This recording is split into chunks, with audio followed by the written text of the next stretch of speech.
I don't know. I was just on TikTok and watching some videos, and I tapped into a live stream of a content creator that. Oh my God, there's stains all over my shirt. Jeez. Okay.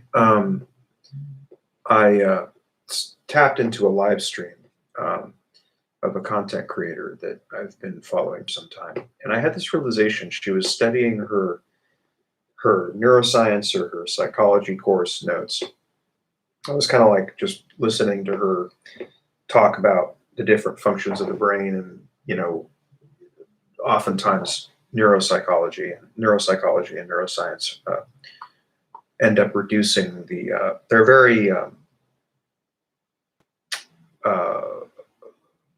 well, in any case, that's not really an important point. I had a realization. It's like, the psychology of neuroscience and all, and neuropsychology and uh, behavioral neuroscience and behavioral neuropsychology. These types of fields are kind of like, can be seen as like, and it's not just that they can be seen this way. It's that this is literally what it is, and it's not just a perspective, but rather a fact.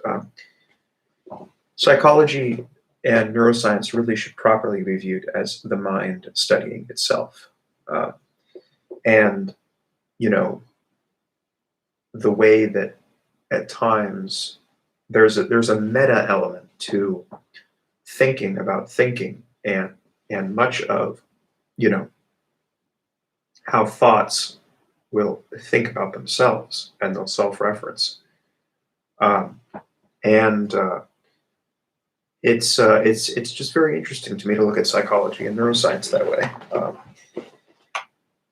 and it raises the question of essentially whether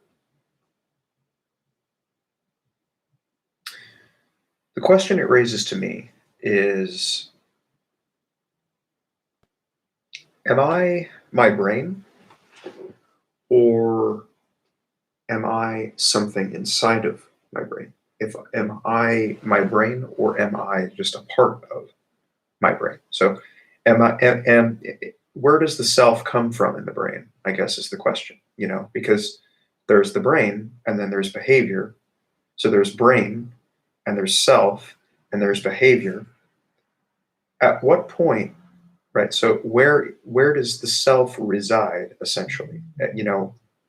What part of the brain, as it reasons and observes and processes information and does all the logic stuff that it does, all of the sensory representation processes, all of those processes by which it's going through this complex process of needing to take in all the variables and the stimuli associated with visual and olfactory and uh, touch perception and sound, and it's representing and modeling all of these experiences, and we call that consciousness, or at least we call that senses. Those are our senses. But what is it that you know uh, where what part of the brain will where does the sentience come from? Where does the self come from? Where does identity come from? Where does identification, self-identification, self and identity come from, by which the processes of the mind begin to identify themselves and identify the patterns in themselves? And then what in the brain does that? Um, and so the question is, am I my brain, or am I just something inside of it? Where do I come from? This object of this process of self-reference. Um, where does that come from? I mean, clearly it's all a part of intelligence. I mean, part of intelligence is naturally going to be not only recognizing, uh, it's not just object oriented or process oriented or sense or sensation oriented.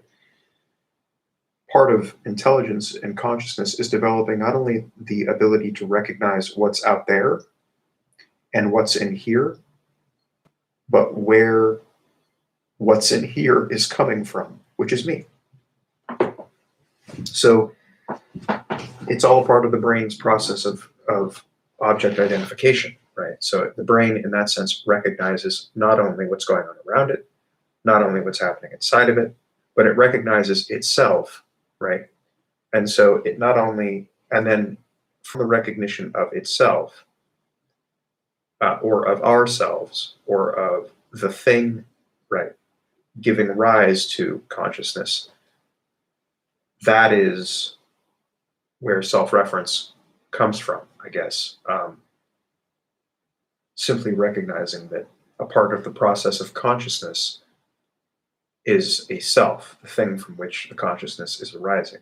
So it's, but yeah, I think psychology and neuroscience, I guess, is my only a simple point, but that it should properly be viewed as the mind studying itself, and it gets and relates and gets deeper into the question, I guess, of um, am I my brain, or am I just a part? Am I something inside of my brain? Like where do I come from, regionally speaking, right, in the brain? So I don't know. That's the only point I wanted to make.